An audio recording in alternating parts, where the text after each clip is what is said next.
रामायण की कथा तो हम सभी जानते हैं, लेकिन क्या आपको पता है कि इस महाकाव्य में ऐसे अनेक वरदान और श्राप छुपे हुए हैं जिनके बारे में बहुत कम लोग जानते हैं। आज हम आपको रामायण की उन रहस्यमयी कथाओं से रूबरू कराएंगे जो सदियों से अनसुनी रही हैं। वाल्मीकि रामायण और अन्य पुराणों में वर्णित इन घटनाओं ने श्री राम की कथा को एक अलग ही मोड़ दिया था। सबसे पहली कथा है जटायु की। जटायु जो सीता माता की रक्षा करते हुए रावण से युद्ध करते हैं, उन्हें एक विशेष वरदान प्राप्त था। वाल्मीकि रामायण के अनुसार जटायु के पिता अरुण को भगवान सूर्य से वरदान मिला था कि उनकी संतान अत्यंत दीर्घायु होगी और धर्म की रक्षा में अपने प्राण न्यौछावर करेगी।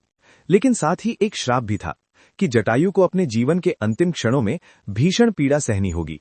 यही कारण है कि जब रावण ने जटायु के पंख काट दिए, तब वे घायल अवस्था में कई दिनों तक पड़े रहे, मृत्यु की प्रतीक्षा करते रहे। लेकिन वरदान के कारण उनके प्राण तब तक नहीं निकले जब तक श्रीराम स्वयं उनके पास नहीं आए। जटायु ने प्रभु श्रीराम के हाथों से मोक्ष पाया और उनका श्राप भी समाप्त हो गया। दूसरी कथा है अहिल्या देवी की। सभी जानते हैं कि महर्षि गौतम के श्राप से अहिल्या पत्थर बन गई थीं, लेकिन बहुत कम लोग जानते हैं कि इस श्राप के पीछे एक वरदान भी था। पद्म पुराण में वर्णित है कि जब महर्षि गौतम ने अहिल्या को श्राप दिया, तब उन्होंने ये भी कहा था कि त्रेता युग में जब स्वयं भगवान विष्णु मनुष्य रूप में धरती पर अवतरित होंगे, तभी उनके चरण स्पर्श से अहिल्या को मुक्ति मिलेगी। ये श्राप नहीं बल्कि एक छुपा हुआ वरदान था कि अहिल्या को साक्षात भगवान के दर्शन और स्पर्श का सौभाग्य प्राप्त होगा। जब श्रीराम ने उस पत्थर को अपने चरणों से स्पर्श किया, तो अहिल्या न केवल शाप मुक्त हुई, बल्कि उन्हें दिव्य ज्ञान की प्राप्ति भी हुई। तीसरी रहस्यमयी कथा है शबरी की। आनंद रामायण में वर्णित है कि शबरी को उनके गुरु मतंग ऋषि से एक अद्भुत वरदान मिला था। मतंग ऋषि ने कहा था कि एक दिन स्वयं भगवान राम शबरी के आश्रम में पधारेंगे और उनके हाथों से बनाए गए बेर ग्रहण करेंगे।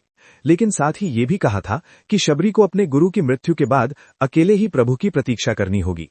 वर्षों तक शबरी ने उस वरदान की प्रतीक्षा की, रोज मार्ग को साफ किया, फूल बिछाए, और जब श्रीराम आए तो उन्होंने प्रेम से चखकर बेर भेंट किए। शबरी का ये वरदान भक्ति का सबसे सुंदर उदाहरण बन गया। चौथी कथा है कैकेयी की सेविका मंथरा की। बहुत कम लोग जानते हैं कि मंथरा को पूर्व जन्म में एक ऋषि का श्राप मिला था।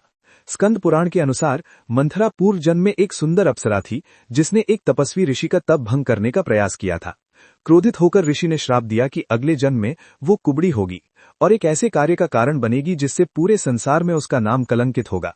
लेकिन ऋषि ने यह भी कहा था कि इस कर्म के माध्यम से ही भगवान विष्णु अपनी लीला को पूर्ण करेंगे। मंथरा के कारण ही श्रीराम को वनवास मिला, जो कि उनकी दिव्य लीला का आवश्यक अंग था। इस प्रकार मंथरा का श्राप भी एक बड़ी योजना का हिस्सा था। पांचवी कथा है रावण के भाई कुंभकर्ण की। ब्रह्मवैवर्त पुराण में वर्णित है कि कुंभकर्ण को ब्रह्मा जी से एक अजीब वरदान मिला था। दरअसल कुंभकर्ण ने तपस्या करके ब्रह्मा जी से इंद्रासन मांगना चाहा था, लेकिन देवी सरस्वती ने उनकी जिह्वा फेर दी और कुंभकर्ण ने निद्रासन मांग लिया। ब्रह्मा जी ने वरदान दे दिया कि कुंभकर्ण 6 महीने सोएगा और केवल एक दिन जागेगा। रावण ने ब्रह्मा जी से प्रार्थना की तो उन्होंने इसे बदलकर 6 महीने की जगह 6 महीने कर दिया। ये वरदान वास्तव में देवताओं के लिए वरदान था, क्योंकि यदि कुंभकर्ण हमेशा जागता रहता तो वो अपनी भूख से ही पूरी पृथ्वी को खा जाता। छठी कथा है विभीषण की। रामचरितमानस और वाल्मीकि रामायण दोनों में वर्णित है कि विभीषण को ब्रह्मा जी से अमरता का वरदान मिला था, लेकिन साथ ही एक शर्त भी थी। विभीषण को हमेशा धर्म के मार्ग पर चलना था, और यदि वे कभी अधर्म का साथ देंगे तो उनकी मृत्यु हो जाएगी। यही कारण है कि जब रावण ने सीता का हरण किया तो विभीषण ने उसका विरोध किया।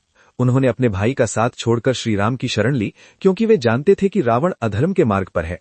विभीषण का ये वरदान आज भी माना जाता है कि वे अमर हैं और कलयुग में भी धर्म की रक्षा कर रहे हैं।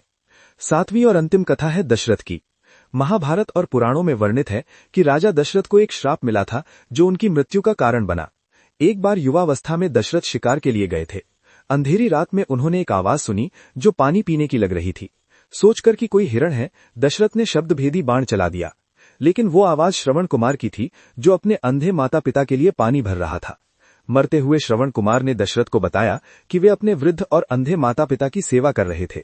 जब दशरथ ने ये बात श्रवण के माता पिता को बताई तो शोक में डूबे उन बुजुर्गों ने दशरथ को श्राप दिया कि जिस प्रकार वे पुत्र वियोग में प्राण त्याग रहे हैं, उसी प्रकार दशरथ भी अपने पुत्र के वियोग में प्राण त्यागेंगे।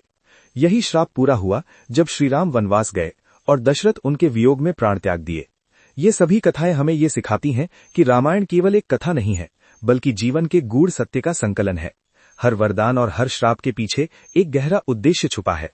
भगवान की लीला अद्भुत है और हर घटना का एक दिव्य कारण होता है। ये कथाएं हमें ये भी सिखाती हैं कि हमारे कर्मों का फल हमें अवश्य मिलता है, चाहे इस जन्म में हो या अगले जन्म में। अगर आपको ये जानकारी अच्छी लगी तो वीडियो को ज्यादा से ज्यादा शेयर करें और चैनल को सब्सक्राइब करें। ओम नमः शिवाय।